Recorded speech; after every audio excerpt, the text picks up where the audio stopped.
Ouais.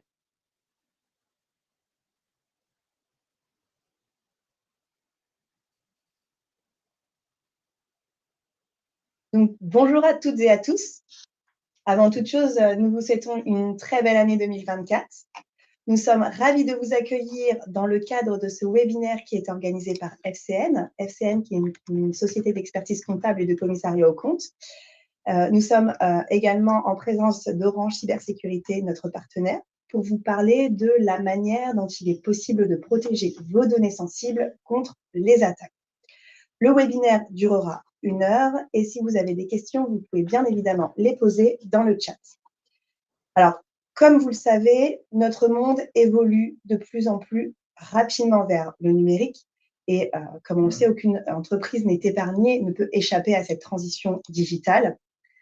Il y a des avantages parce que plus une entreprise va stocker de la donnée, plus elle va pouvoir l'exploiter et augmenter son chiffre d'affaires. Mais à contrario, plus une entreprise va numériser ses documents et plus elle va être la cible de pirates informatiques. Donc, c'est la raison pour laquelle nous avons souhaité parler de ce sujet aujourd'hui. Donc, pour répondre, pour animer ce webinaire, je serai accompagnée de Julien Grinal, qui est notre responsable du système d'information FCN. Pour ma part, je suis Sabrina Agrappa, juriste en droit des affaires et référente sur la protection des données personnelles au sein de FCN. Et donc, je vais me présenter. Je suis Julien Sabot, je suis consultant et auditeur en cybersécurité chez Orange Cyberdéfense.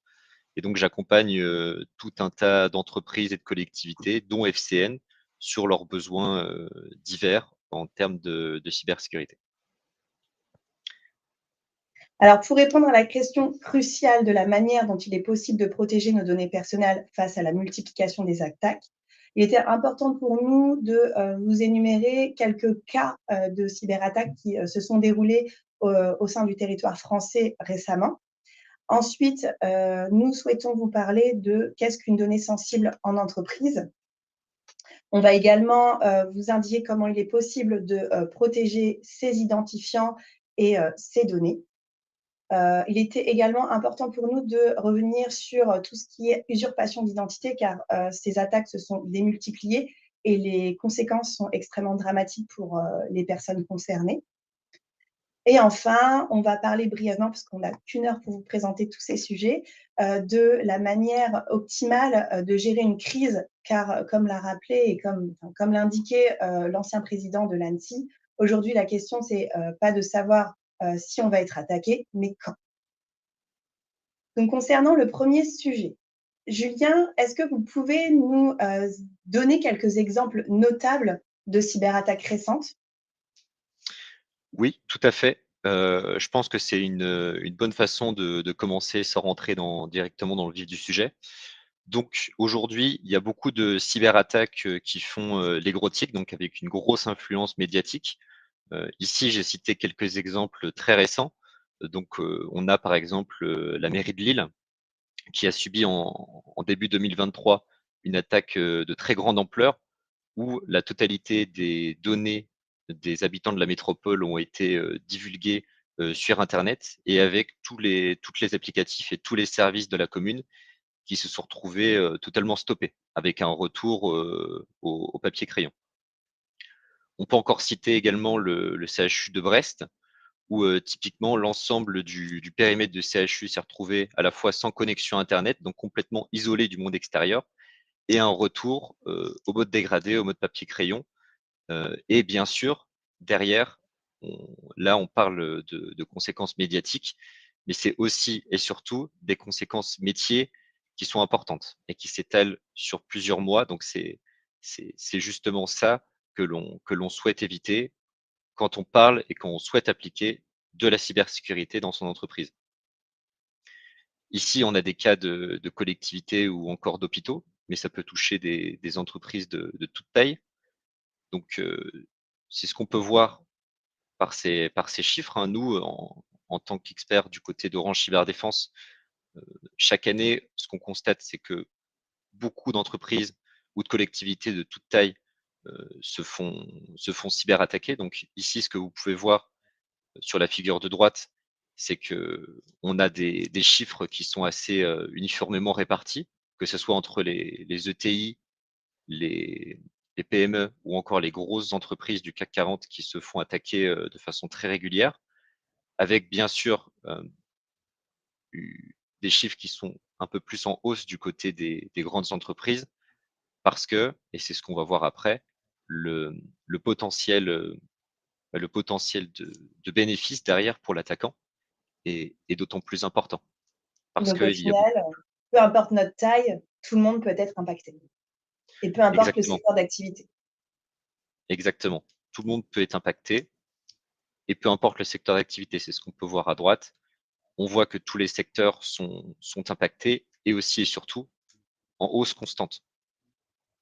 Donc ça montre bien que le besoin en cybersécurité, il est non seulement important, mais aussi de plus en plus grandissant.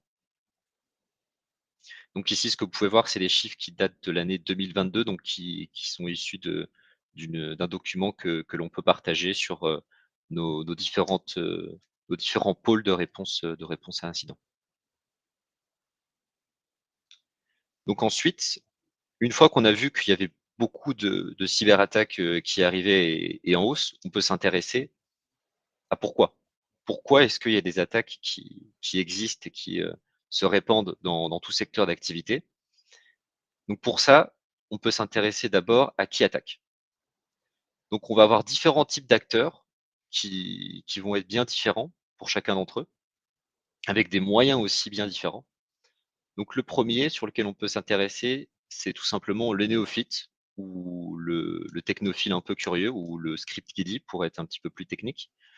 Donc ici, ça va être un individu qui va avoir des connaissances assez limitées en termes de cyberattaque et dont l'objectif, ça va tout simplement être la curiosité ou encore d'appliquer des connaissances qu'il a pu trouver sur Internet ou sur des forums. On peut citer par exemple tout simplement l'adolescent qui va essayer de hacker le Wi-Fi du voisin ou parfois qui va s'attaquer directement à des vraies entreprises. Il ne faut pas sous-estimer ce type de personnes, hein, on a beaucoup d'attaques qui concernent ce type d'individus.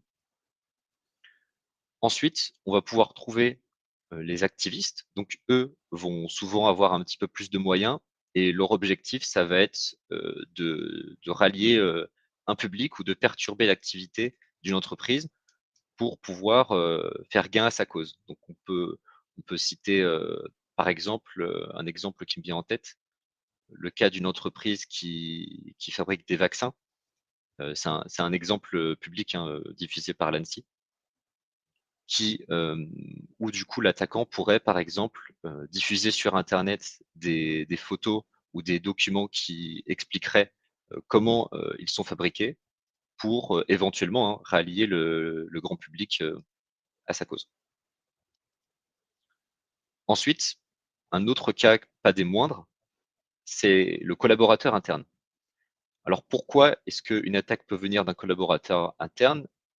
Ça semble assez évident. Ça peut être tout simplement un individu qui aurait un différend à l'égard de sa direction et pour se venger, il pourrait soit diffuser des données directement en libre accès sur internet ou sur le darknet ou encore, revendre un accès distant, revendre ses identifiants tout simplement sur internet au plus offrant. Et ça, Ensuite, c'est pas une théorie, hein, on en a de plus en plus de cas, qu'on peut citer, de ce que vous venez de dire, sur cette situation d'un salarié mécontent qui a accès d'ailleurs à tout puisqu'il a les accès et qui peut revendre les données, sur le darknet. Donc faut vraiment pas le négliger. tout à fait. D'autant plus qu'au plus le collaborateur a des accès à privilèges, typiquement un administrateur par exemple, au plus l'impact va être fort. Et c'est en partie pour ça que l'on s'attache en cybersécurité à appliquer le principe de moindre privilège, c'est-à-dire à ne pas ouvrir tout son SI à tous les individus et à bien cibler justement des accès selon les besoins spécifiques de chacun pour que Mmh. l'impact soit restreint.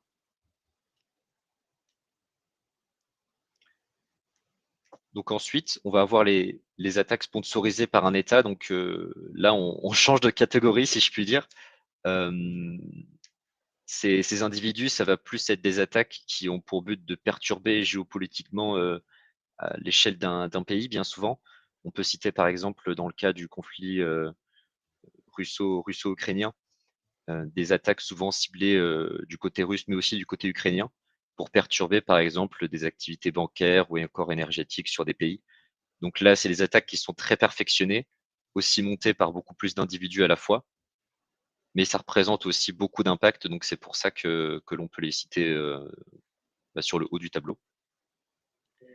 Et ensuite, un cas, encore une fois, à ne pas négliger, c'est le crime organisé. Donc, on peut citer aujourd'hui beaucoup de groupes qui utilisent des méthodes assez industrialisées pour lancer des attaques envers des collectivités, des entreprises, peu importe. Ici, leur but, ça va surtout être de tirer le maximum de profit de leur attaque, donc de profit financier, en soumettant ce qu'on appelle des rançongiciels ou des ransomware, bien souvent. Vous en avez sûrement entendu parler. Et ici, en échange d'une rançon, ils vont essayer de justement vous faire chanter pour que vous puissiez retrouver vos données et ne plus vous retrouver en situation de crise où la plupart de vos actifs numériques, donc on parle d'applicatifs, de tous vos serveurs, continuent d'être bloqués et donc chiffrés. On en a parlé un petit peu. Leurs objectifs peuvent être assez différents, donc ça dépend beaucoup de type de personne qui attaque. Et l'objectif peut être à la fois de nuire à la réputation de votre entreprise.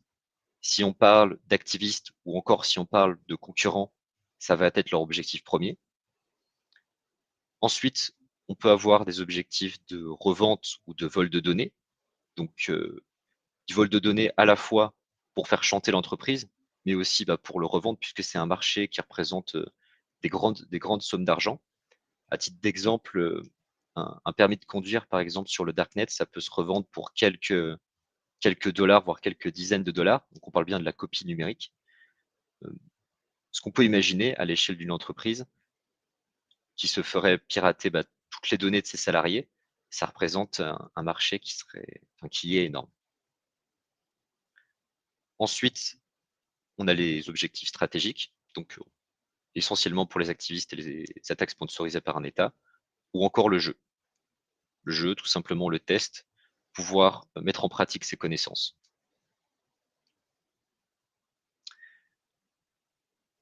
Donc, justement, on peut se centrer sur le cas d'une cyberattaque qui a lieu récemment, le cas de Uber, donc en 2022. Donc, pour comprendre qu'est-ce qui s'est passé, il faut remonter en fait 4 mois avant le début de l'attaque en septembre 2022, où l'attaquant a pu acheter un mot de passe et un numéro de téléphone d'un collaborateur sur le darknet pour quelques dizaines de dollars. À partir de ça, un mois après, il a réussi, à partir de cette même personne, à détourner l'authentification forte de la personne en question, donc via une usurpation d'identité du service IT. La personne, ne s'étant pas méfiée, a accepté l'authentification. Et donc, à l'aide du mot de passe acheté sur Internet, l'attaquant a pu, de proche en proche, cartographier à la fois le système d'information pour comprendre quels étaient les applicatifs en place, quelles étaient les données à laquelle il pouvait avoir accès, quels étaient les utilisateurs à privilège en lien avec la personne initiale. Et derrière, à J-7 et jusqu'à J0, il a pu avoir accès à l'ensemble des outils collaboratifs. Donc on parle de quoi? On parle de messagerie, on parle de mail, on parle de GED ou de toutes les données tout simplement accessibles localement sur les postes et de pouvoir faire une exfiltration de données massive. Ce que vous dites là, Julien, ce qui est extrêmement grave, c'est qu'il suffit de pirater l'accès d'un seul collaborateur qui n'a pas d'accès privilégié pour bloquer tout un système d'information d'une très grosse structure. C'est ça, tout à fait. L'attaque peut paraître perfectionnée, mais en fait, quand on se concentre sur les 2 premiers maillons de cette attaque, on a des moyens qui sont génériques, qui sont très simples, qui ont été détournés et utilisant la naïveté d'un ou plusieurs collaborateurs. Donc c'est D'où pour ça, l'importance de la sensibilisation et de la formation de nos salariés. exactement. Ici, on peut citer un chiffre, 82% des attaques ont pour cause la faille humaine, donc réutilisation d'un mot de passe de la vie personnelle dans le cadre de la vie professionnelle, ou une fraude dans ce qu'on appelle du phishing pour usurper l'identité d'un ou plusieurs collaborateurs.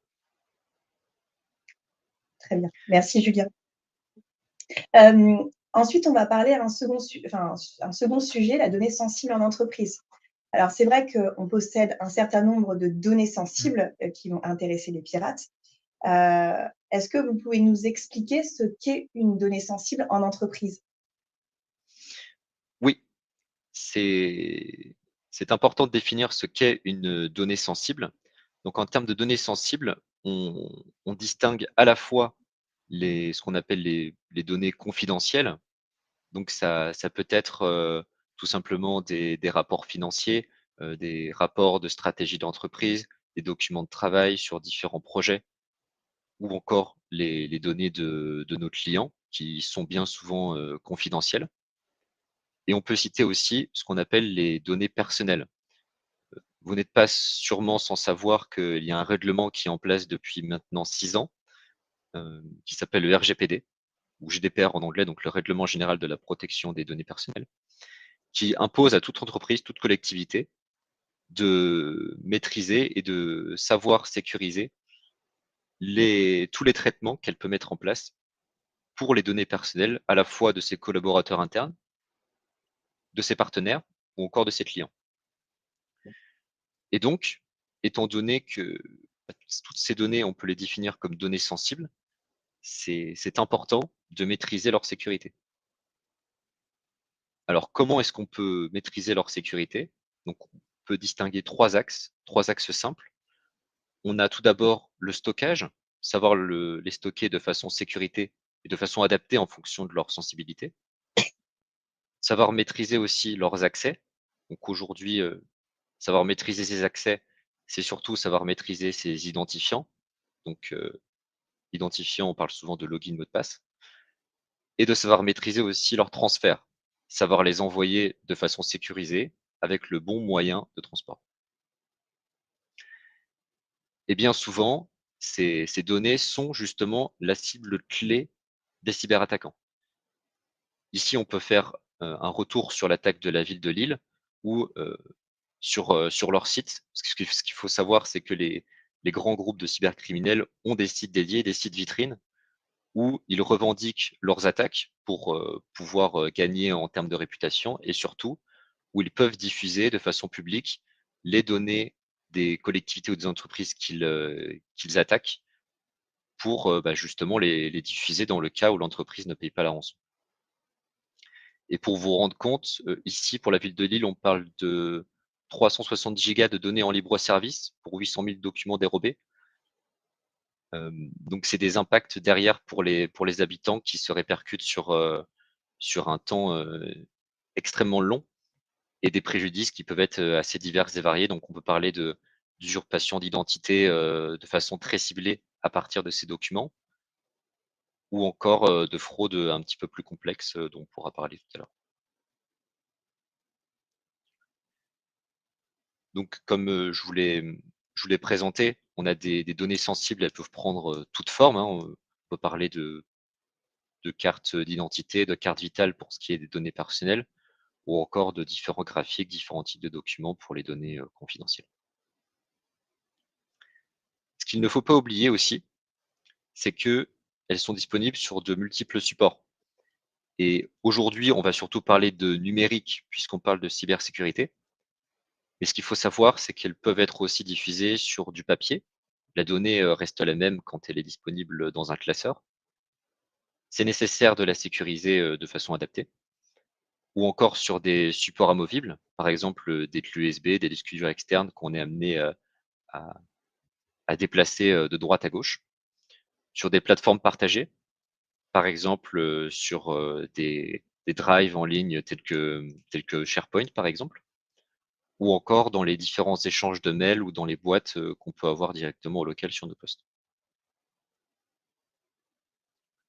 Donc, ce qui est très important de retenir, c'est qu'il est important de ne pas envoyer de données personnelles sur des supports non sécurisés. Donc, on va y revenir juste après.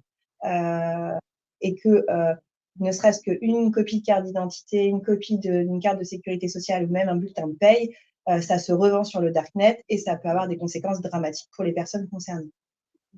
Merci beaucoup, Julien. Maintenant, nous allons parler de la manière dont il est possible de protéger ces identifiants. Est-ce que vous pouvez nous expliquer la démarche à suivre pour qu'on a vu l'attaque qui a pu se passer sur Uber, hein, comment on peut éviter cela et comment protéger nos identifiants? Oui, tout à fait.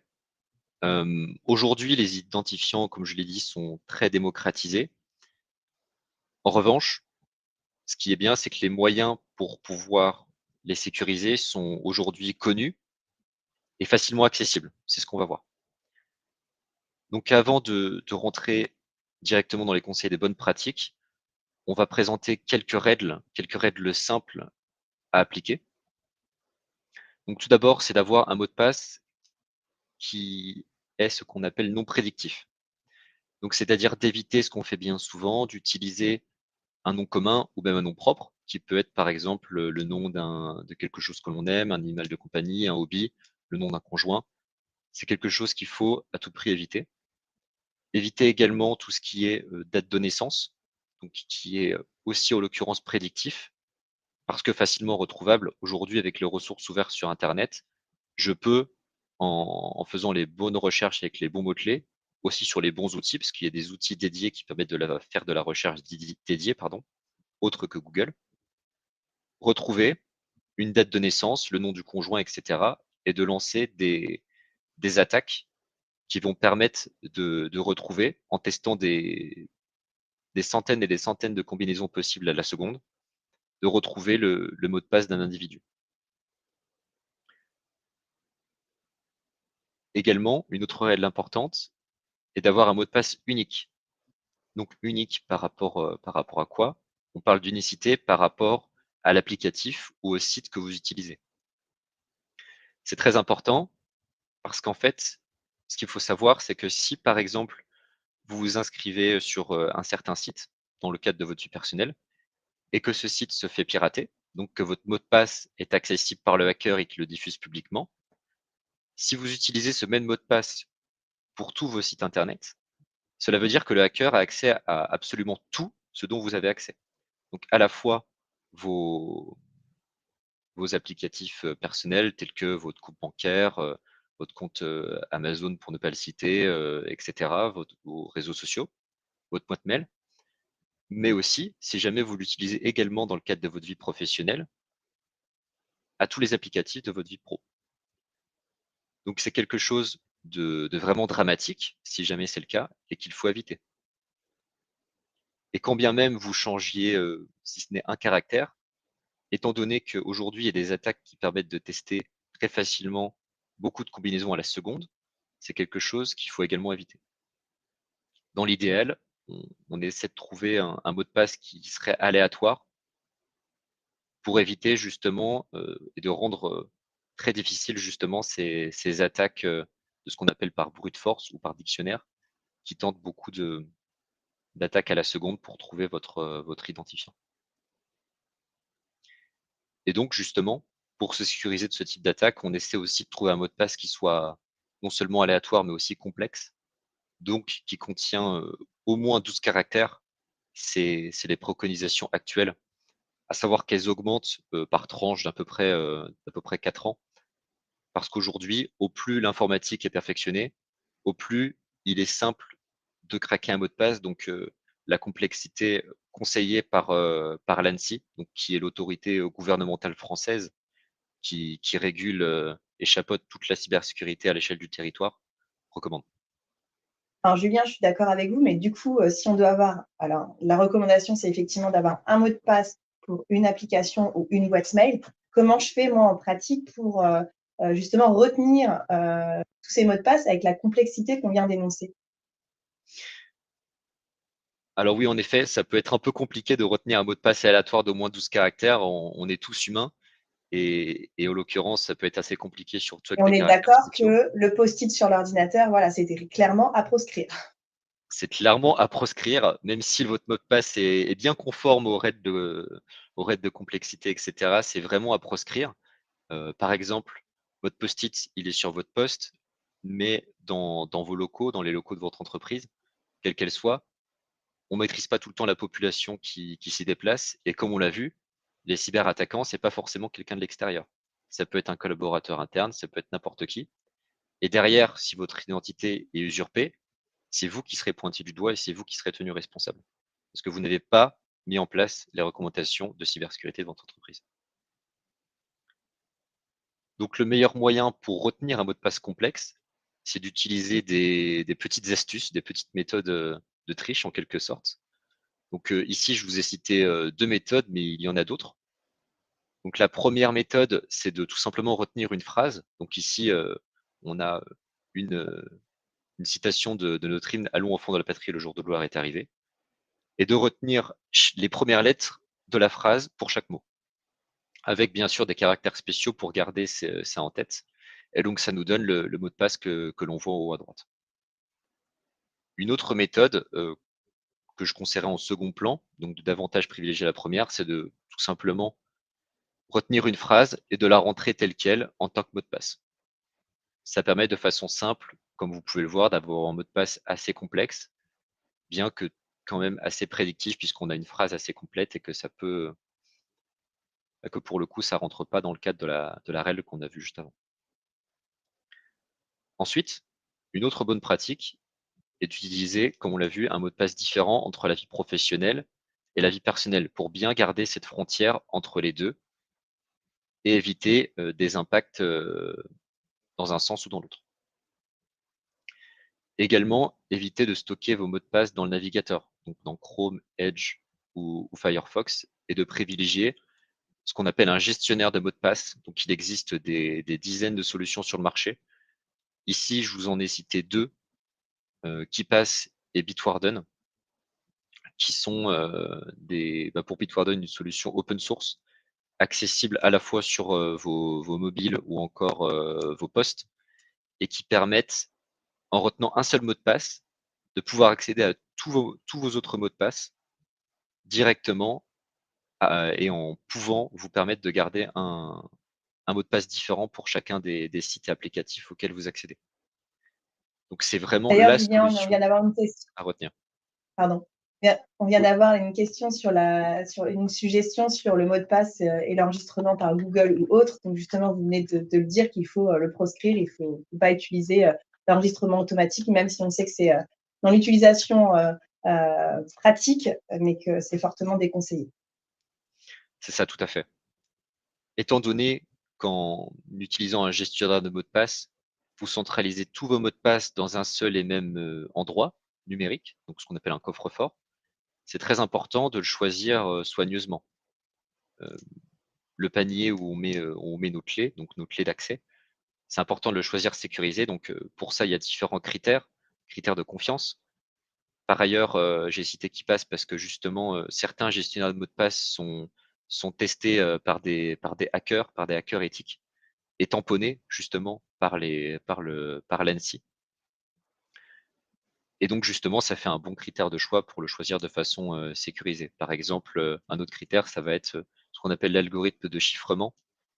Donc la robustesse à partir de laquelle on ne peut pas justement casser ce coffre-fort pour pouvoir, pour quelqu'un de malveillant, retrouver les mots de passe.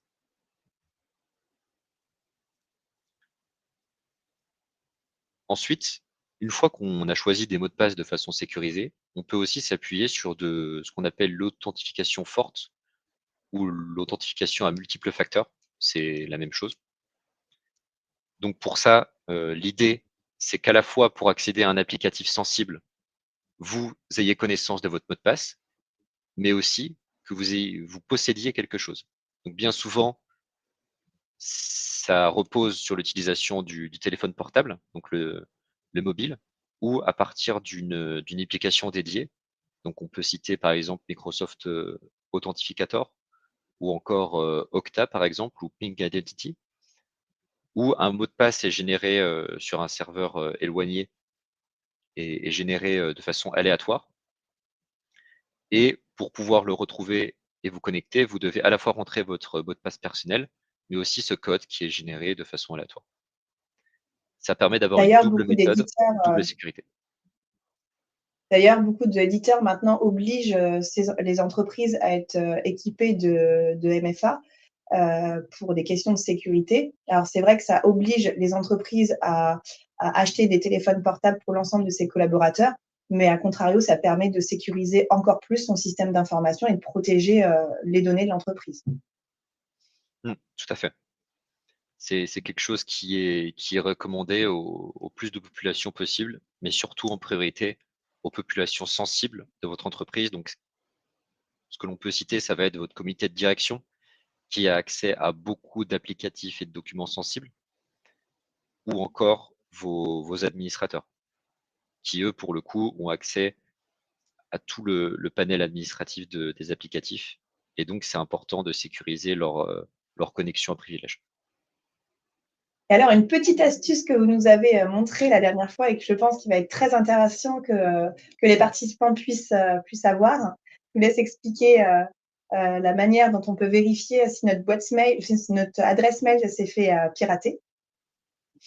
Alors oui, c'est la dernière astuce que j'ai à vous apporter ici sur les identifiants, c'est de vérifier la compromission de vos comptes.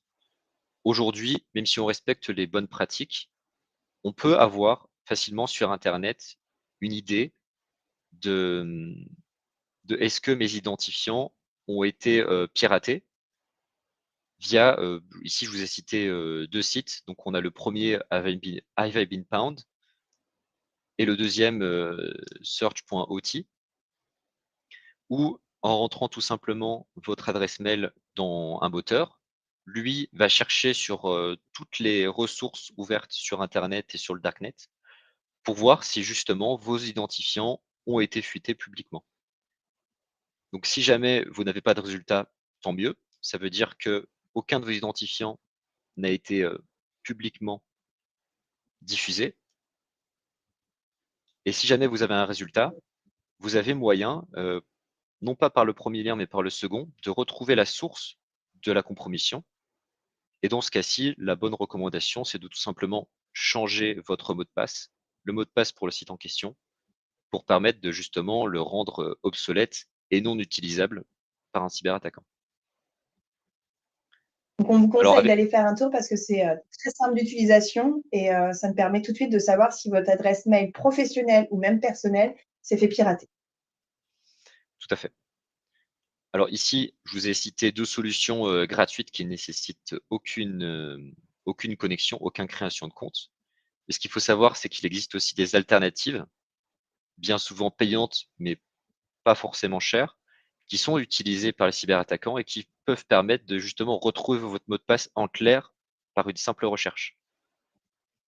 Donc, ici, je vous le fournis à titre, informatif, éducatif pour vous permettre de vérifier par vous-même. Mais ce qu'il faut savoir, c'est que c'est ce type d'outil qui permet concrètement à un attaquant de pouvoir, le retrouver facilement en cas de fuite.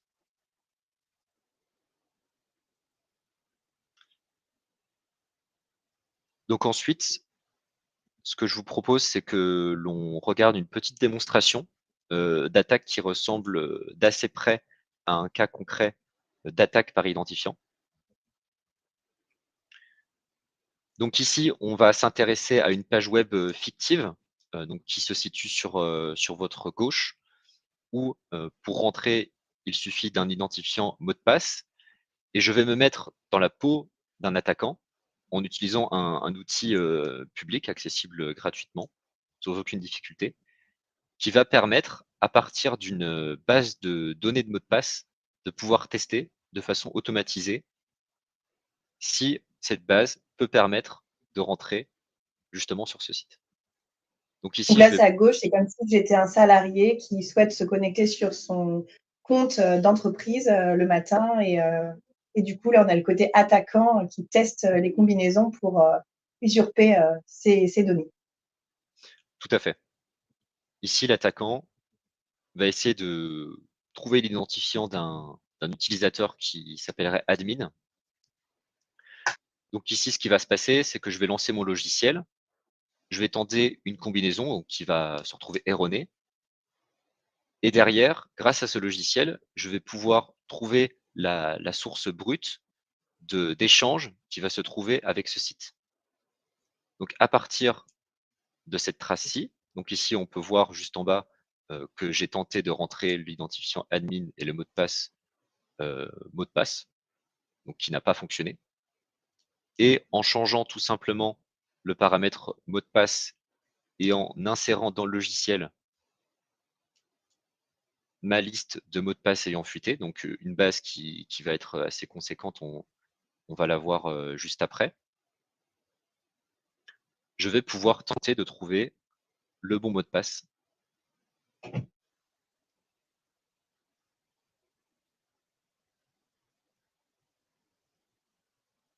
Donc ce que vous pouvez voir, c'est qu'ici, il suffit tout simplement de simples quelques clics. Il n'y a besoin de strictement aucune connaissance avancée en termes de cybersécurité. C'est quelque chose qui est assez simple et très visuel. Donc ici, on a toutes les tentatives qui se font de façon extrêmement rapide. Donc ici, on peut voir dans la colonne payload les mots de passe qui sont testés. Donc à partir d'un simple fichier qu'on aurait pu récupérer sur le darknet et différents statuts de réponse. Et ici, la technique donc, qui est concrètement utilisée par un cyberattaquant, j'ai mis pause exprès parce qu'on est pile sur la bonne ligne, c'est que ici, là, sur la ligne numéro 42, on a une typologie de réponse qui diffère de toutes les autres. Donc sur le mot de passe qui s'intitule T0 underscore W, etc., on voit que la longueur est différente. Et donc du coup, ce mot de passe-ci, on peut supposer que c'est un bon candidat pour être le mot de passe de notre utilisateur. Donc bien que le mot de passe respecte, on peut voir qu'il a été généré de façon aléatoire, il est assez complexe. L'attaquant, il a exploité la faille suivante, c'est que le mot de passe a été réutilisé dans plusieurs contextes différents.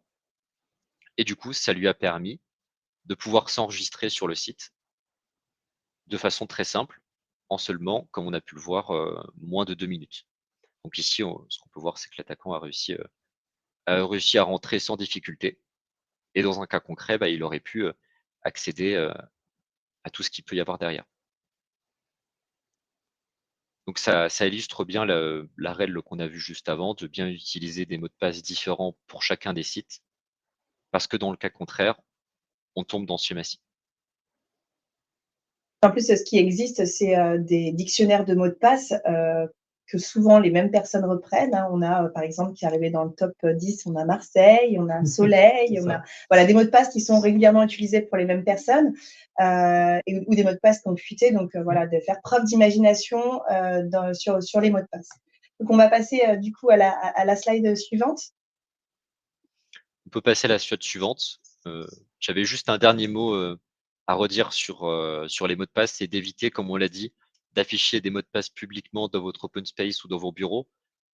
Ici, on a pris quelques cas concrets d'émissions télévisées, mais ça peut être n'importe quel collaborateur au sein des locaux qui peut y accéder. Et concrètement, ça peut être exploité. Donc, s'il y a une seule chose à retenir de ce que je viens de dire, c'est d'utiliser un gestionnaire, vous avez perdu. Donc, au niveau des échanges de données, alors ça, c'est un vrai sujet entre les entreprises et les prestataires, les entreprises et les collaborateurs. Comment on peut échanger de manière sécurisée nos données, que ça soit en interne ou avec des prestataires extérieurs, type le cabinet comptable avec son client ou entre collègues. Oui.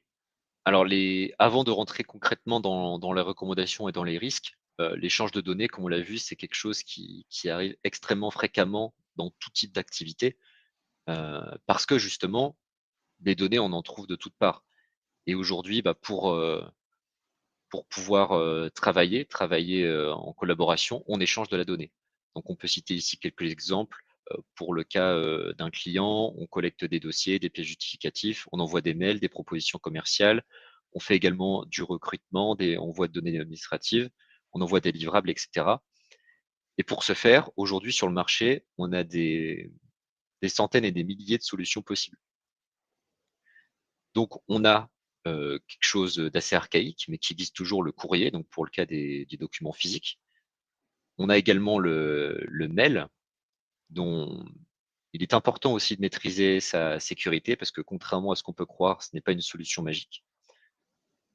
On a également des plateformes de transfert de fichiers, dont la sécurité est assez hétérogène. Donc, on peut citer par exemple SharePoint, Moveit, WeTransfer, et également d'autres plateformes collaboratives, donc des jets disponibles publiquement, des drives en ligne. Donc, quels sont les risques? Une fois qu'on a vu qu'il y avait tout un tas de solutions possibles pour transférer ces données, donc le premier risque, ça va être relatif à l'absence de chiffrement. Aujourd'hui, quand on envoie de la donnée d'un individu A à un individu B, qui puisait en dehors du périmètre de son entreprise, on souhaite que son échange soit au plus confidentiel. Tout comme, par exemple, quand on envoie un courrier à à un proche, on n'aimerait pas que le postier ou n'importe qui puisse ouvrir sa propre enveloppe. Donc pour ça, ce que l'on souhaite, c'est éviter justement d'utiliser des solutions dont le chiffrement ne serait pas appliqué de ce qu'on appelle de bout en bout, donc c'est-à-dire directement du poste de l'utilisateur A jusqu'à l'utilisateur B, et donc d'éviter des solutions qu'on peut utiliser tous les jours pour envoyer ces documents confidentiels. Ce que l'on peut citer, c'est WeTransfer ou encore les mails. Puisqu'aujourd'hui, le mail, clairement, quand on envoie un mail, c'est comme si on envoyait une carte postale par la poste sans enveloppe. N'importe qui. C'est ça l'idée. Aujourd'hui, pour envoyer des documents confidentiels, on a d'autres solutions avec des techniques de chiffrement, donc qui permettent de garder la confidentialité de vos données échangées de façon robuste. Et un mail simple, donc un mail non chiffré, ça ne constitue pas une garantie de sécurité suffisante. On a beaucoup de personnes aussi qui utilisent des solutions comme WeTransfer. Alors, c'est vrai que c'est assez simple, ça permet de transférer un certain nombre de fichiers de manière très simple. Ce qu'il faut savoir, c'est que la version de WeTransfer gratuite, que vous l'utilisez dans le cadre professionnel que dans le cadre personnel, vous autorisez l'éditeur à utiliser vos données à d'autres fins, à d'autres finalités. Ce sont des outils qui sont stockés en dehors de l'Union européenne, qui ne respectent pas la réglementation sur la protection des données si on est en version gratuite.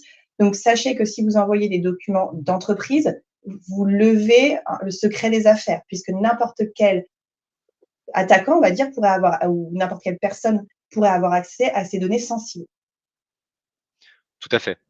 C'est important d'identifier l'outil que l'on utilise pour envoyer ces données. Ici, par exemple, j'ai cité tout à l'heure Moveit, plateforme qui, il n'y a pas si longtemps, s'est fait cyberattaquer. Derrière, vous n'avez aucune garantie de ce que fait justement la plateforme. Est-ce qu'elle conserve vos données? Pendant combien de temps? Dans quel pays? Et forcément, le pays dans lequel les données sont stockées, les réglementations ne sont pas les mêmes, vous n'avez pas les mêmes garanties, ni les mêmes lois. Et donc derrière, ça veut dire que si l'entreprise est malveillante ou est compromise, ils ont accès à toutes les données que vous pouvez envoyer. Donc ça, c'est le premier volet de méfiance. Ensuite, on peut aussi avoir tout simplement la sécurité intrinsèque, donc qui est mise en place par, par la plateforme elle-même pour vérifier l'intégrité des pièces en elles-mêmes, ou encore est-ce que les pièces ne comprennent pas de charges malveillantes envoyées par celle-ci. Ce que l'on va voir après, on a un exemple assez simple qui montre bien qu'à partir d'un document qui paraît anodin, un Excel, on peut permettre de lancer une charge malveillante sur un poste, donc un virus très concrètement, et de pouvoir lancer derrière des attaques de plus ou moins grande ampleur.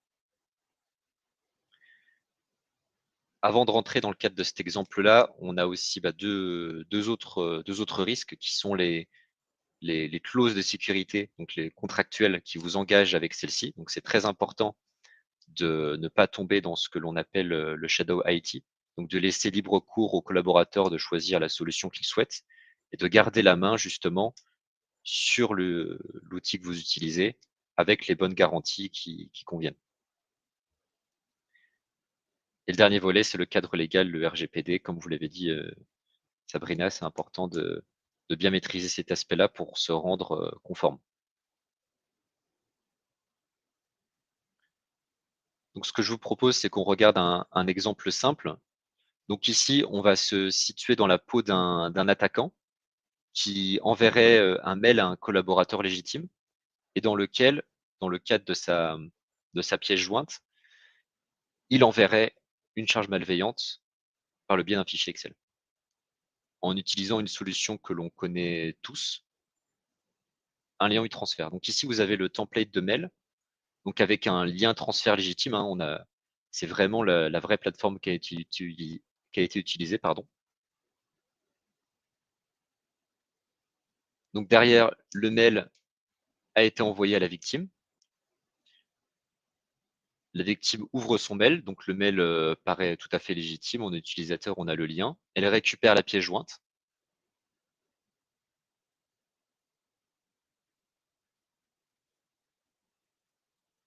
Donc elle la télécharge. Ici, on a un faux document comptable en extension Excel.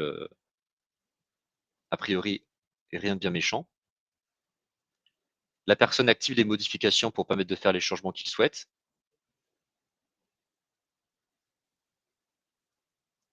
Et il active les macros. Et derrière, ce que l'on va voir, c'est qu'on va avoir un comportement assez anormal. Donc ici, on a pris un exemple assez simple de faux chiffrement du poste.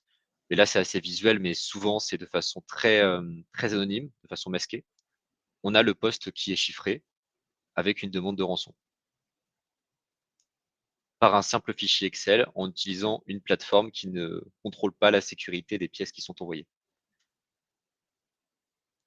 Donc ici, par cet exemple visuel, on voit concrètement ce qu'il faut éviter et un moyen qui est concrètement aussi utilisé par les cyberattaquants dans la vie réelle. Donc, une fois qu'on a vu justement ces risques, on peut s'attaquer aux recommandations. Donc ici, ce que FCN recommande et ce qu'on peut recommander, c'est d'utiliser des plateformes qui sont robustes, enfin qui sont reconnues robustes, comme Microsoft SharePoint, qui dispose de toutes les fonctionnalités collaboratives assez ergonomiques pour le collaborateur et de toutes les garanties de sécurité, que ce soit vis-à-vis du respect du RGPD, de la localisation des données, des garanties de sécurité, et qui permettent d'éviter, par exemple, le cas de figure qu'on a vu juste avant. On a mis effectivement en place SharePoint ou ce qu'on peut également appeler la GED. Donc, c'est un espace collaboratif pour lequel on peut travailler avec nos clients et échanger de manière sécurisée les données. Donc, évitons les mails et passons tous les documents sur cette plateforme pour sécuriser vos informations et nos informations. Tout à fait. Tout à l'heure, j'ai parlé de fonctionnalités collaboratives ergonomiques.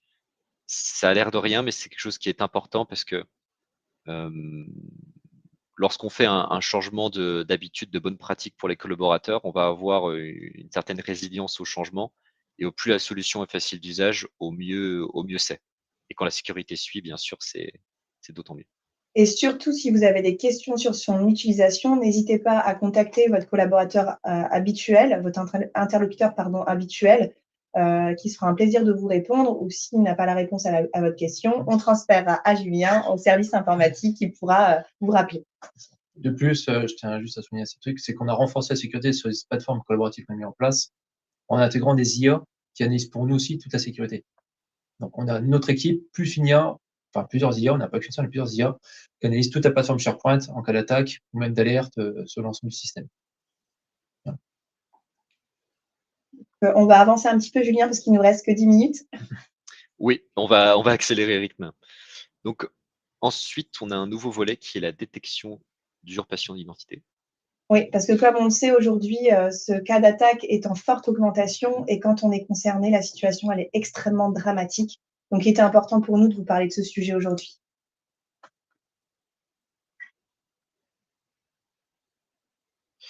Donc, quand on parle d'usurpation d'identité, on a un premier cas à éviter, c'est ce qu'on appelle l'hameçonnage ou encore le phishing, on en a parlé rapidement tout à l'heure.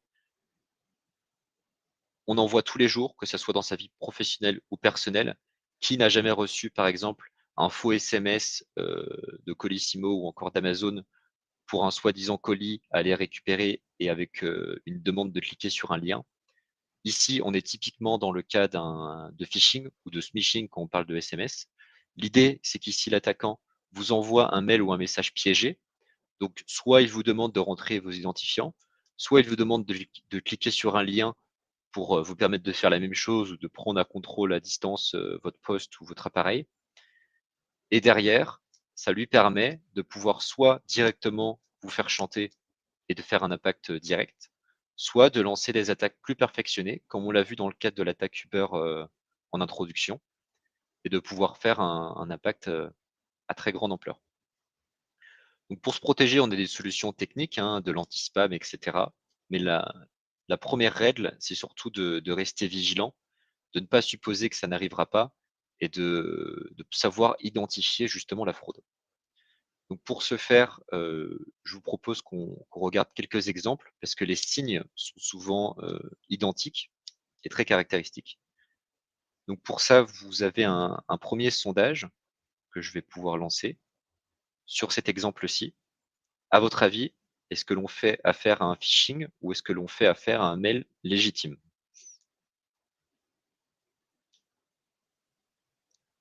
On reçoit d'ailleurs beaucoup de SMS en ce moment, comme quoi ça vous est peut-être déjà arrivé, vous avez reçu une amende avec un lien.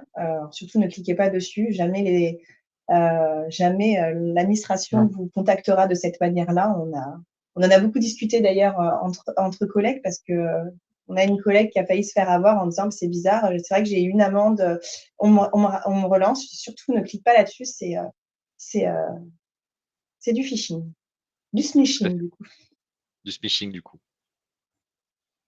Alors, est-ce que vous recevez bien le sondage?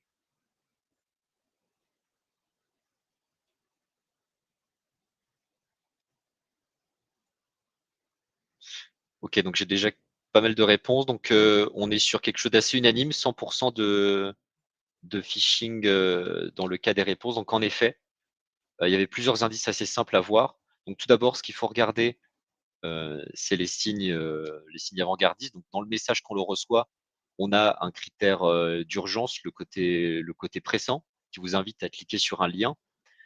Par ailleurs, ici, ce n'est pas affiché, mais le lien qui est cliqué paraît illégitime. On n'a pas le nom de domaine véridique de la caisse d'épargne. Auparavant, on voyait beaucoup de fautes d'orthographe aussi, un signe à énonciateur, mais aujourd'hui, les phishing sont mieux faits, donc on le voit moins. Et ce qu'il faut aussi et surtout regarder, c'est l'expéditeur. L'expéditeur n'est pas légitime. Le ne pas répondre au caisse épargne sans D.fr n'est pas légitime, donc on avait bien affaire à un phishing. Ce que je vous propose, étant donné qu'il reste assez peu de temps et qu'on a d'autres sujets à couvrir, c'est que l'on voit les autres exemples directement en direct. Donc ici, on a un cas un peu plus particulier qui est du smishing. Donc c'était bien du phishing, étant donné qu'on a un lien illégitime. Donc à la fois en HTTP sans le S, qui est énonciateur d'un lien qui n'est pas sécurisé, et ensuite la direction, le gg.gg, qui paraît assez improbable dans le cas d'un mail légitime. Et ici, notre dernier exemple, donc une invitation à ouvrir, à rejoindre une équipe via Microsoft Teams. En l'occurrence, un mail légitime. Ce qui est important, c'est aussi de bien savoir identifier les cas où on a du phishing ou c'est un mail légitime, parce que tout de même, on a quand même des mails légitimes et souvent, elles reprennent le même schéma. Donc, si on repère que l'expéditeur est le bon, que la forme est plutôt la bonne, que la charte graphique est bonne et que le lien surtout sur lequel on nous renvoie est légitime, il ne faut pas tomber non plus dans la parano. Et en cas de doute, n'hésitez pas à le signaler à votre DSI. Au pire, vous aurez juste été un peu trop méfiant. Enfin, au mieux, pardon, vous aurez été un peu trop méfiant. Et au pire, vous seriez tombé dedans et après, derrière, l'attaquant a réussi son coup. Un autre cas d'école que je voulais vous présenter, C'est une arnaque très courante qui est l'arnaque au président. Donc pour ça, ce que je peux faire, c'est m'appuyer sur une vidéo.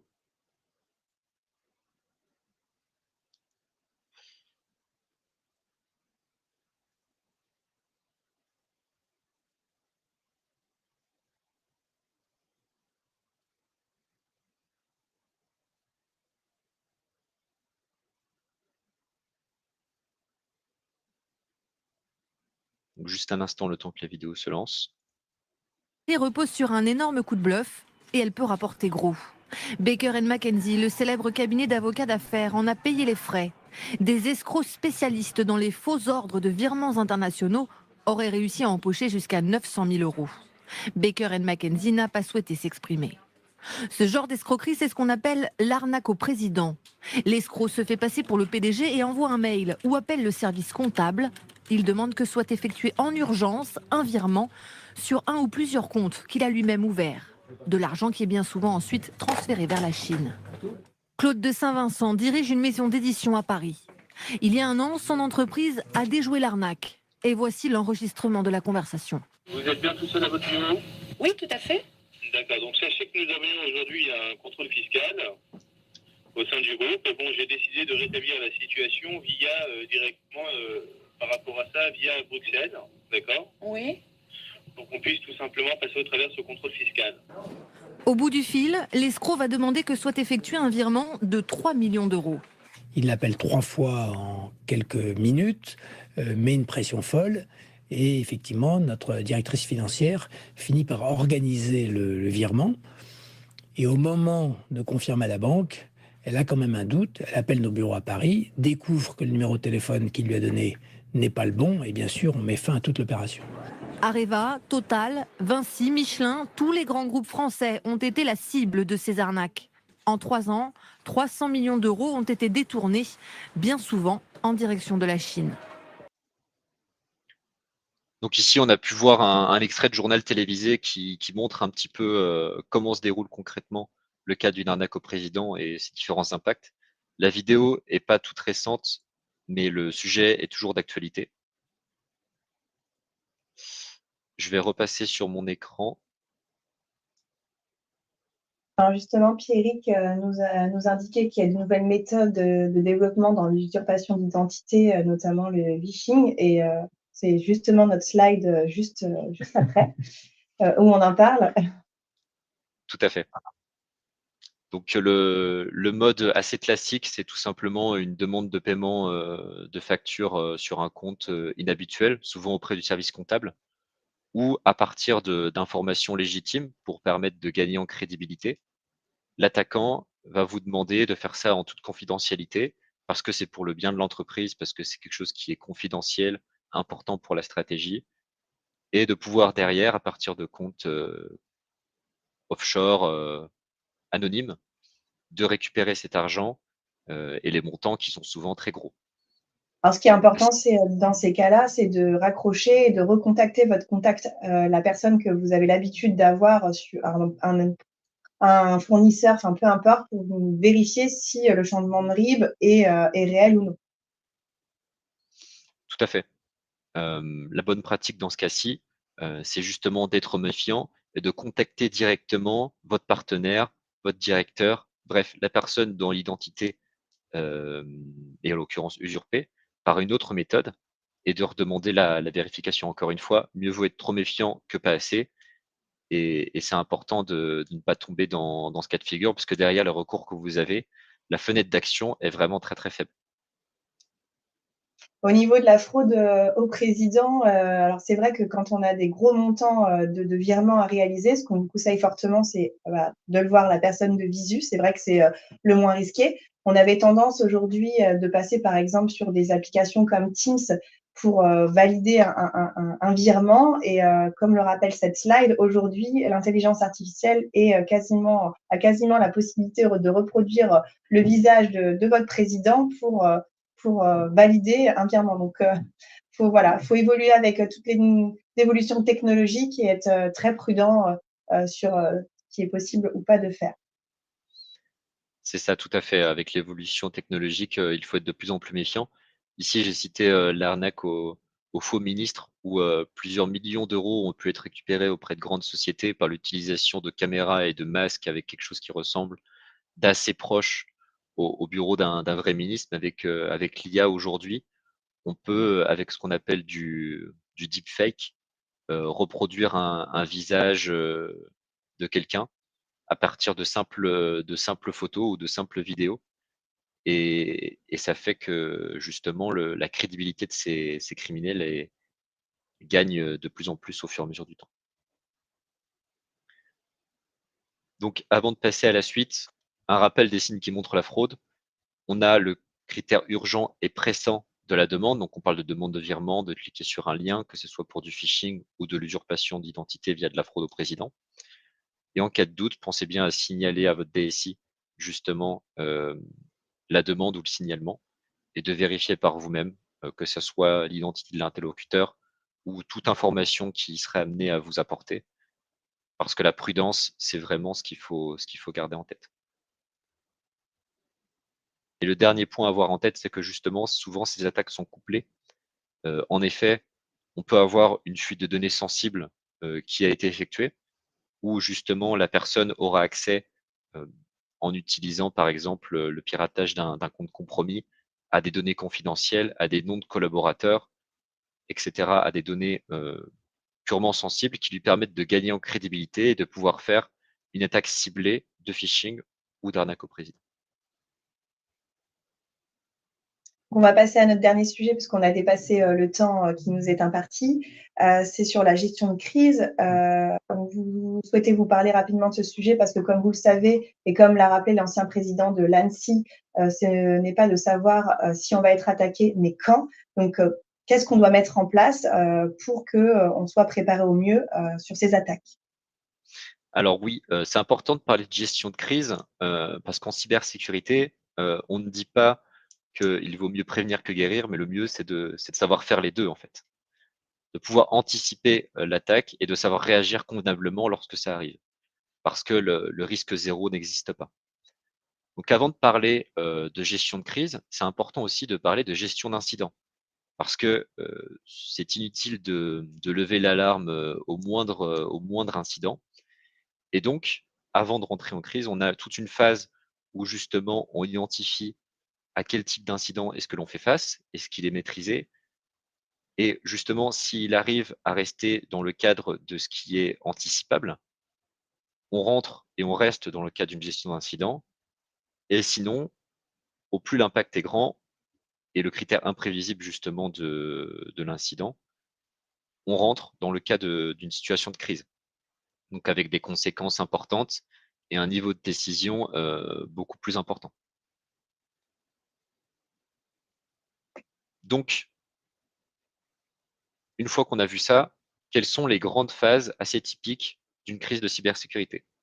Donc tout d'abord, on va avoir une première phase de qualification et de mobilisation dans lequel on détecte à la fois les premiers événements et on qualifie.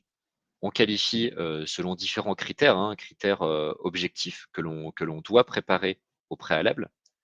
Est-ce qu'on reste dans le cas d'un incident, donc un périmètre maîtrisable, ou non?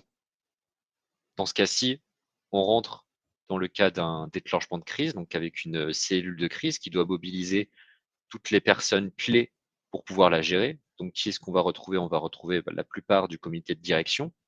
On va retrouver bien sûr des membres techniques, donc IT, qui vont pouvoir permettre à la fois de piloter la gestion de la crise, donc le confinement du périmètre qui a été compromis, essayer de vérifier si l'on a ce qu'on appelle des sauvegardes qui soient robustes, non compromises, de pouvoir faire des différents tests de restauration, pouvoir gérer aussi le personnel dans ces différentes demandes vis-à-vis de cette crise, et d'apporter toute l'expertise technique auprès de comités de direction qui, elle, devra piloter le métier et tous les impacts indirects qui sont importants dans le cadre d'une gestion de crise.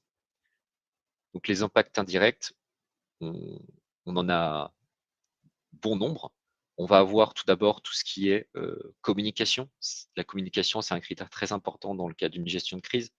La communication interne envers les collaborateurs pour expliquer notamment quel est le nouveau mode de fonctionner, parce qu'une entreprise qui se fait attaquer, on ne peut pas se permettre de tout simplement tout stopper et de la mettre en stand-by. Il faut réussir à trouver souvent une situation intermédiaire où l'équipe, bien souvent, se retrouve dans le cas à utiliser du papier crayon si jamais tout le SI est compromis, ou tout simplement à avoir une utilisation partielle du système d'information.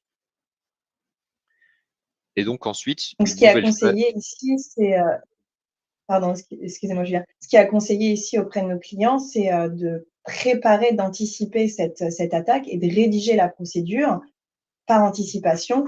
Ça permettrait d'avoir un document sur lequel on pourrait s'appuyer en cas d'attaque, parce qu'au niveau des attaques, c'est extrêmement stressant. On perd souvent ses moyens parce que c'est très perturbant, hein, surtout pour l'équipe informatique, mais il y a aussi toute l'équipe communication, les juristes, etc. Donc, ça serait d'avoir un document qui englobe cette situation et de dire, voilà, j'ai une attaque, qui je dois contacter, quel groupe de travail qui va travailler sur ce sujet, qu'est-ce que je dois faire dans les temps impartis, l'assurance, la CNIL, s'il y a des fuites de données, aller porter plainte. C'est extrêmement important pour ne pas se faire encore plus avoir dans une telle situation. C'est ça, tout à fait. Même si dans le cas d'une crise, un des critères importants, c'est le côté imprévisible, ce que l'on peut prévoir, c'est toutes les actions que l'on va avoir de façon systématique. On peut avoir, par exemple, s'appuyer sur des templates de communication. On peut s'appuyer sur différentes procédures qui est important de centraliser et que chaque personne puisse connaître en amont. Parce que, justement, dans le cas d'une crise, on va avoir beaucoup de sollicitations et forcément, étant donné que les décisions vont avoir un impact énorme sur l'issue ou non de la crise, au plus, j'ai envie de dire, on pose son cerveau, on s'appuie sur quelque chose qui est déjà très structuré, au mieux c'est pour la gestion de la crise. Et une dernière phase importante, c'est la sortie de crise qu'il ne faut pas négliger et qui peut s'étaler sur plusieurs mois. Une retour à la normale, ça s'appuie souvent sur différentes phases de restauration. Parfois, on ne retrouve même pas la totalité de sa donnée. Et quand bien même la confiance dans des collaborateurs dans le SI n'est pas totalement rétablie, on se rend compte de l'importance de cette phase-ci pour retourner à une situation nominale. Donc, sans rentrer exactement dans tous les tenants et aboutissants d'une gestion de crise, quelques règles à avoir en tête et que l'on retrouve de façon systématique. La première, c'est le côté durable de la crise. En effet, comme je l'ai dit juste avant, du retour à la normale jusqu'aux gestions du cœur de crise et même en amont, on a un temps qui peut s'étaler sur une échelle très longue, plusieurs mois, si ce n'est plusieurs années. À savoir aussi que le moment aussi où on déclenche la gestion de crise, donc souvent à peu près au même moment que la détection de l'incident, l'attaquant derrière, lui, ça fait plusieurs mois qu'il est rentré dans le SI et c'est quelque chose à avoir en tête derrière, surtout lorsqu'on veut lancer des restaurations et contrôler l'intégrité de celle-ci plusieurs mois ou plusieurs semaines auparavant. L'autre critère à avoir en tête, c'est le coût de la crise, qui n'est pas seulement financier, enfin du moins pas de façon directe. En effet, savoir gérer une gestion de crise ou gérer la crise, ça prend en compte à la fois des prestataires de réponse à incidents, donc un coût supplémentaire à l'entreprise en plus du fait qu'elle soit paralysée, une perte de chiffre d'affaires, bien entendu, l'entreprise fonctionne de façon moins efficace, donc on ne peut plus gérer de la même façon ses activités commerciales. Un impact aussi en termes de réputation. Ici, j'ai repris justement un article qui montre bien que pour Uber, juste après sa cyberattaque, l'aspect financier de ces actions a été impacté en conséquence. Mais tout simplement, la confiance des prestataires, la confiance des clients derrière, pour une entreprise, une collectivité ou un hôpital qui se fait attaquer, ça reste. Et justement, de par le côté médiatique, ça fait que justement une cyberattaque, c'est un coût important sur cet aspect-là. Tout en plus qu'une entreprise qui se fait cyberattaquer, derrière, elle peut subir certaines sanctions s'il y a eu des grosses lacunes auprès de sa sécurité. Et certaines entreprises d'ailleurs ne s'en remettent pas. On peut citer le cas de Camaïeu qui a dû jeter l'éponge en 2021 suite, entre autres, à une cyberattaque importante qu'elle a subie en 2021. L'autre aspect, c'est l'incertitude. En cas de crise, on prend des décisions imprécises où chaque minute compte. Et justement, étant donné qu'on n'a pas exactement à la fois le périmètre compromis ou encore le schéma de l'attaquant, si l'attaquant a réussi à faire une exfiltration de données ou non, par exemple, on doit savoir prendre des décisions dans le flou. C'est une capacité qu'il faut savoir faire et qu'il faut anticiper. Ensuite, on a bien sûr la sursollicitation que j'ai citée tout à l'heure. En le cas d'une crise qui peut s'étaler surtout sur plusieurs mois, c'est important de garder en tête que certaines personnes clés dans la gestion de crise vont être sursollicitées et c'est important de justement éviter de savoir les protéger, justement en évitant les sursollicitations inutiles pour les permettre de les garder aptes à gérer cette crise. Et ensuite, on va voir l'aspect communication que j'ai cité tout à l'heure. C'est très important de la maîtriser parce que si vous ne le faites pas, d'autres le feront pour vous, via les réseaux sociaux, via les attaquants eux-mêmes. Et justement, gérer le message qui est communiqué, c'est extrêmement important, à la fois publiquement, mais aussi pour vos collaborateurs internes ou vos partenaires. Et ensuite, le dernier message à faire passer, si ce n'est pas déjà fait, c'est qu'une crise, ça ne s'improvise pas. Donc, il y a toute une panoplie de documentation, de procédures qu'il est possible d'anticiper. Ici, j'en ai cité quelques-unes, la stratégie de sauvegarde, les annuaires de crise, les plans de communication. C'est des choses que vous devez anticiper et qui vous permettent justement de pouvoir gérer au mieux cette phase-ci assez critique. Merci beaucoup, Julien. Merci.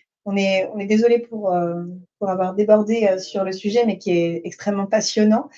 Du coup, à retenir de ce webinaire, c'est qu'il est extrêmement important d'utiliser des mots de passe forts avec un gestionnaire de mots de passe quand vous avez la possibilité de les utiliser.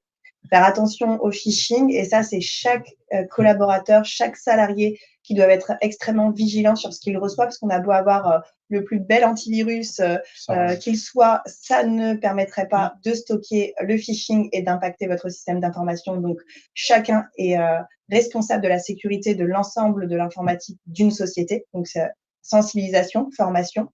On pense aux documents confidentiels sensibles. On transfère les données sur des supports sécurisés. On évite les mails. Vous pensez bien à l'histoire de ma petite carte postale sans enveloppe.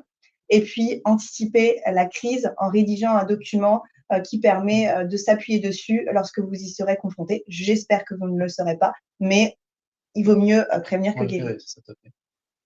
Alors, je pense qu'on a répondu à toutes les questions. N'hésitez pas à poser des questions si vous en avez d'autres. Alors, on a une question. Quelqu'un a créé une fausse fiche de paye à notre nom pour avoir des prestations de sécurité sociale.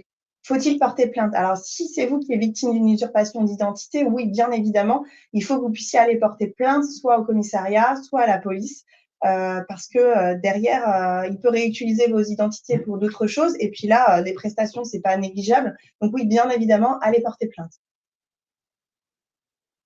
Et là, du coup, alors, je ne sais pas comment la personne a pu récupérer vos fiches de paye. C'est pour ça qu'on est très, très vigilant au transfert des fiches de paye. Ne plus envoyer de fiches de paye par mail en clair. Soit vous chiffrez vos mails, soit vous les transférez sur des supports sécurisés comme, par exemple, entre FCN et nos clients, on utilise la GED, mais absolument à proscrire. Par exemple, vous avez des assurances qui vont vous demander tout un dossier ou bancaire, un dossier à monter et vous allez mettre votre carte d'identité, vos fiches de paye, etc. Surtout, ne l'envoyez pas en clair, chiffrez vos mails. Alors, c'est vrai que c'est des techniques qu'on n'a pas l'habitude d'utiliser, mais il faut vraiment s'y mettre si vous voulez protéger vos données parce que derrière, si vous faites l'objet d'une usurpation d'identité, les conséquences, elles peuvent être dramatiques. Il y a des personnes qui se retrouvent interdits bancaires, qui se retrouvent avec des enfants qu'ils n'ont jamais eu. Il y a eu une émission d'ailleurs sur France 2 qui est passée sur ce sujet. Ça peut vraiment détruire des vies. Donc, c'est pour ça qu'on insiste sur la sécurité, c'est pour le bien de tous. Au nom de l'entreprise, mais ce n'est pas le nom. Au nom de Ah d'accord, donc la fiche de paye, en fait, le salarié n'existe pas, ils ont utilisé une fiche de paye, ils ont usurpé l'identité de la société. Et dans ces cas-là, c'est le représentant légal de la société, comme vous m'arrêterez ou Julien, vous m'arrêterez, c'est pas le cas, c'est le représentant légal de la société qui doit aller porter plainte pour faux, parce que ce n'est pas une vraie fiche de paye. On a utilisé vos données d'identité de la société pour réaliser un faux. Tout à fait. Comment chiffrer ces mails? Il y a une autre question, comment chiffrer ces Comment mails? chiffrer ces mails? Alors, tout dépend de l'outil qu'on utilise au niveau du transfert de mails. Julien a parlé de Z. C'est je ne sais pas si on peut dire une application qu'on installe sur son poste. Ça va nous ouvrir un coffre-fort avec une clé unique que vous allez devoir créer.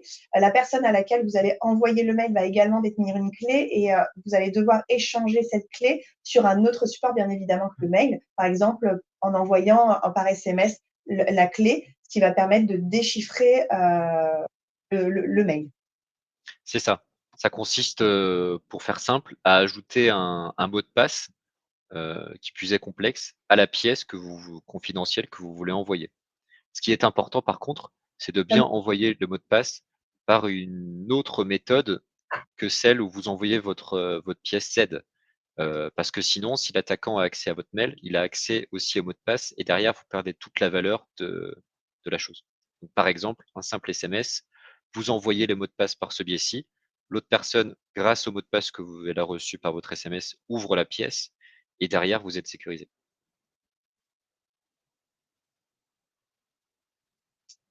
Alors, C'est vrai, sur la partie mail, en utilisant Protonmail. oui, c'est marqué Voilà, Protonmail. Donc, tu chiffres automatiquement les mails que l'on envoie, mais sauf que la personne qui fait le mail n'est pas forcément chiffrée. C'est tout pour ça. C'est que des côtés, les mails, ils seront chiffrés. Et tant qu'on n'a pas les deux clés, on ne peut pas les lire complètement. Voilà. Là, Protonmail, c'est chiffré, mais pas de bout en bout. Pas de bout en bout, c'est chiffré dans le serveur. Ça ne réduit pas le risque. Sauf de messagerie, Protonmail, c'est chiffré de bout en bout, mais sinon, voilà. Alors, concernant l'élaboration d'un mot de passe, que penser de la technique d'utiliser une phrase générique en implantant dans la phrase le nom du site sur lequel on se connecte? Exemple mot de passe, ma connexion Gmail est sécurisée. Et on change juste le terme correspondant au site auquel on se connecte. Pour le coup, ce n'est pas quelque chose que je recommande parce que pour le coup, on ne rentre pas dans la case non prédictive du mot de passe. L'attaquant, il souhaite usurper votre connexion à Gmail. Derrière, par une attaque par dictionnaire, il va tester toutes les combinaisons possibles qui comportent, par exemple, Gmail. Et derrière, vous perdez un petit peu aussi le côté unique de votre mot de passe en fonction du site. Alors, on a une autre. Xavier nous dit que. Pardon, excusez-moi, Julien, allez-y. Oui, pas de souci. La dernière chose que je voulais dire, c'est qu'aussi vis-à-vis du mot de passe qui est suggéré, bien qu'on repose sur une passe-phrase, comme on l'a vu avant, on n'a que des minuscules. Donc l'idée, c'est de reposer sur une phrase et d'ajouter des lettres complexes dans celui-ci. Alors, il y a Xavier qui nous dit qu'il a utilisé le site pour vérifier si son adresse mail a été corrompue. Et effectivement, il y a eu 7 réponses où son adresse a été corrompue. Donc, ce qu'on vous conseille de faire, donc normalement, en dessous, vous avez les sites pour lesquels votre adresse a été corrompue. Ce qui est très important, c'est de changer impérativement le mot de passe de votre adresse mail. C'est la première étape, c'est la première chose que vous devez faire. Par exemple, LinkedIn, il y a déjà un petit moment maintenant, annoncé qu'ils se sont fait hacker. Moi, le premier réflexe que j'ai eu, c'est de immédiatement changer mon mot de passe sur LinkedIn. C'est ça, sachant que sur Have I Been Pwned, donc le site qui est utilisé pour la question, vous n'avez pas le site qui a été ciblé dans les brèches. Donc, ce que je vous invite, c'est à tester sur le second site où vous avez les sources et de changer le maximum de mots de passe sensibles si jamais vous n'avez pas la source si jamais vous avez une brèche. Alors, la carte d'identité du dirigeant est demandée dans de nombreuses occasions, par exemple les appels d'offres. A-t-on une possibilité d'envoyer une attestation d'identité chiffrée autre, carte d'identité numérique par exemple? Vous pouvez déjà utiliser un mail chiffré et surtout, moi, ce que j'ai pour habitude de faire maintenant, c'est de mettre un filigrane sur la carte d'identité et de mettre que, par exemple, cette carte d'identité est uniquement utilisée pour telle occasion. Ça, c'est une première préconisation. Et la deuxième, c'est d'envoyer via un lien sécurisé, donc un mail chiffré ou, par exemple, un lien SharePoint. Ouais. Nous, par exemple, dans le cadre de notre activité FCN, on envoie des liens sécurisés à nos clients et plus de mails. On essaye de plus envoyer de mails en direct, ce qui permet de sécuriser les transferts de données. Est-ce que Ça, vous le recommandez filigrane, on l'utilisation n'en d'un a pas coffre-fort parlé, comme mais c'est aussi KeePass? une bonne pratique. Une bonne pratique. L'utilisation des coffres-forts comme KeePass, ça, nous, on vous conseille d'utiliser Sisi, des outils comme ça. Qui passe KeePass, ouais, comme KeePass. Celui-ci, tu le recommandes? Oui, c'est recommandé aussi par l'ANSSI, c'est-à-dire reconnu par l'ANSSI parce qu'il y a votre source. Par contre, il faut souvent le mettre à jour parce qu'il y a beaucoup de failles. Comme c'est un système open source, les failles sont vite connues, donc il faut tout le temps le mettre à jour.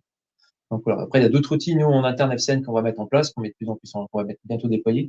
Donc, pareil, reconnu par l'ANSSI. Donc, voilà. Mais on vous conseille fortement d'utiliser des outils comme ça. Vous pouvez utiliser Chrome, Edge ou Mozilla pour stocker vos mots de passe dans les navigateurs. Une question sur la responsabilité. Sur la responsabilité? Quelle est la responsabilité d'une entreprise qui se fait usurper son adresse mail?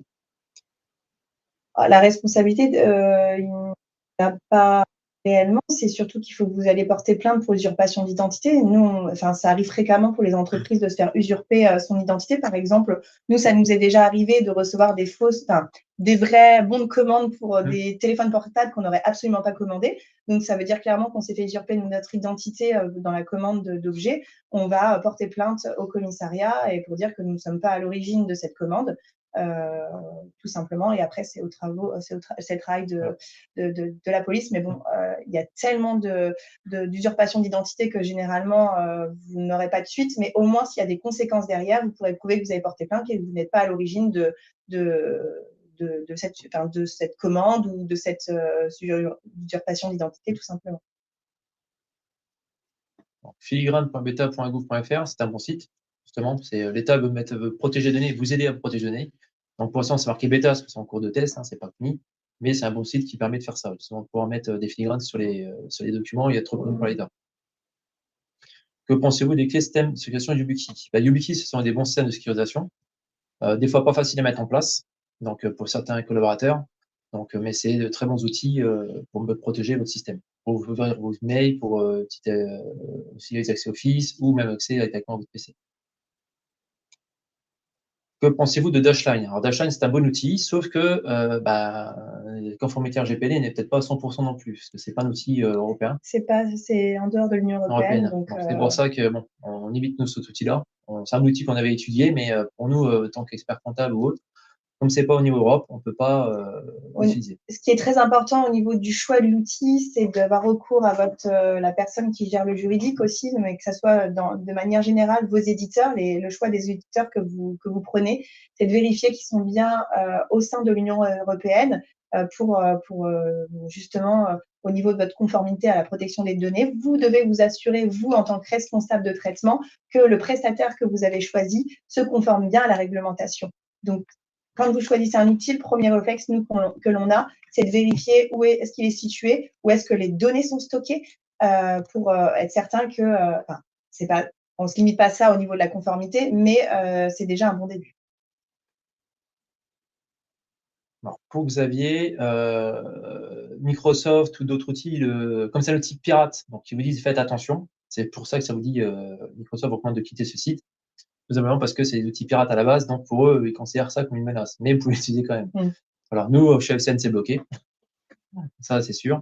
Mais voilà, quoi. C'est une information. Parce que c'est un outil pirate. Oui, voilà, ça vous dit d'être vigilant sur ce site-là qui pourrait être considéré comme un site malveillant, mais l'objectif justement de ce site, c'est de vous permettre de voir si votre adresse mail a été piratée. Pour vous dire, chez nous, c'est une marque justement de la tester chez nous, je viens de le mettre en place, c'est illégal et non éthique, la catégorie. Donc, chez nous, c'est bloqué. C'est comme disait Julien tout à l'heure, c'est vraiment des outils de pirates, donc c'est pour ça que ça vous met ce message-là. C'est Alors, surtout voilà, oui, auprès pour vous de montrer le potentiel qu'on peut avoir derrière pour un attaquant. Alors, auprès de qui peut-on remonter une demande de rémunération de la part d'un hacker éthique qui a identifié des failles de sécurité dans l'organisation?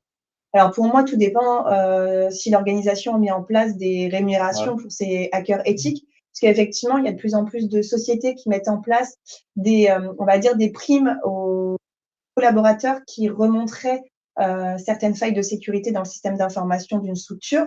Après, ça dépend si votre entreprise l'a mis en place ou non. Là, c'est une stratégie d'entreprise. C'est pas obligatoire en fait, le fait de remonter les failles de Non. sécurité. Après, c'est sûr que je pense qu'en tant que dirigeant, ce serait très appréciable que les collaborateurs puissent remonter les failles qu'il pourrait y avoir.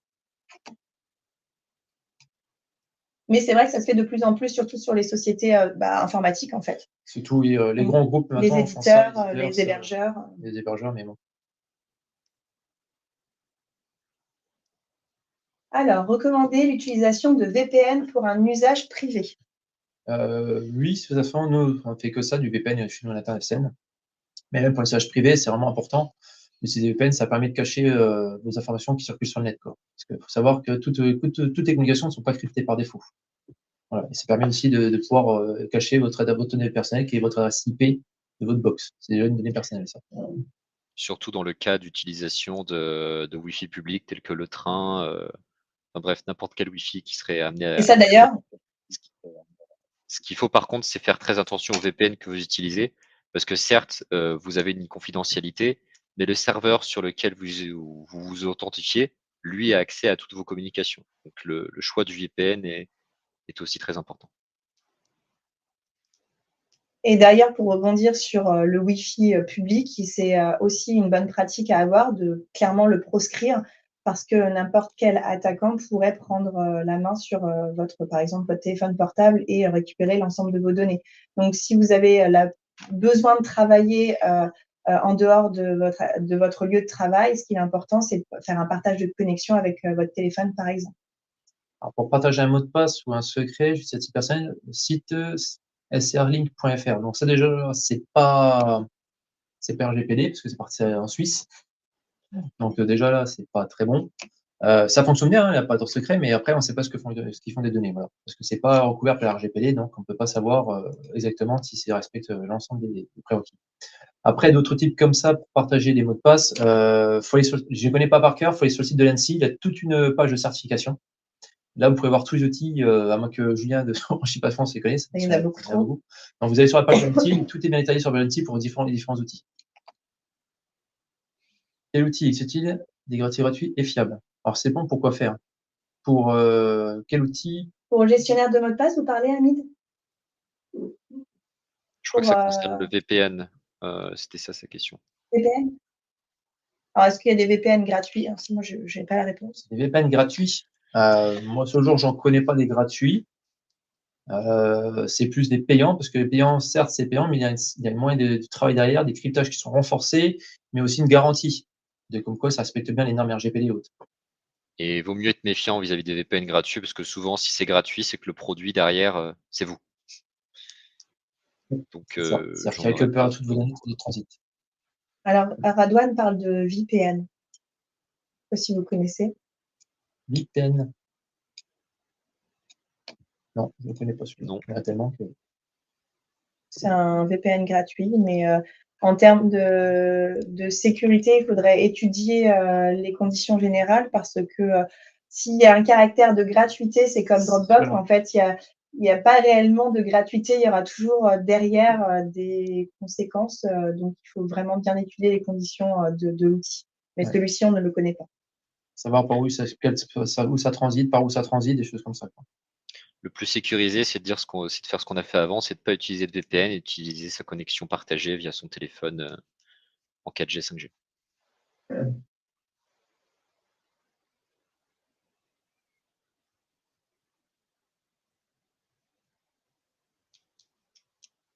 sais pas s'il y a d'autres questions.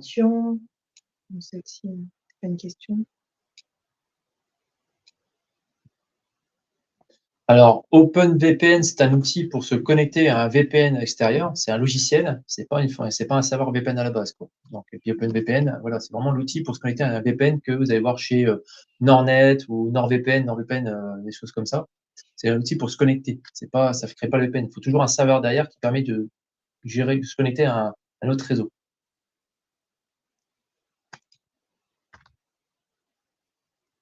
C'est bon pour vous? C'est bon pour nous. Eh bien, écoutez, on vous remercie de votre participation à ce webinaire. On espère que le sujet vous a plu. N'hésitez surtout pas à nous remonter certaines remarques ou améliorations au sujet que vous souhaiteriez qu'on puisse aborder. On vous souhaite une très belle journée. Merci à vous tous. Merci à tous.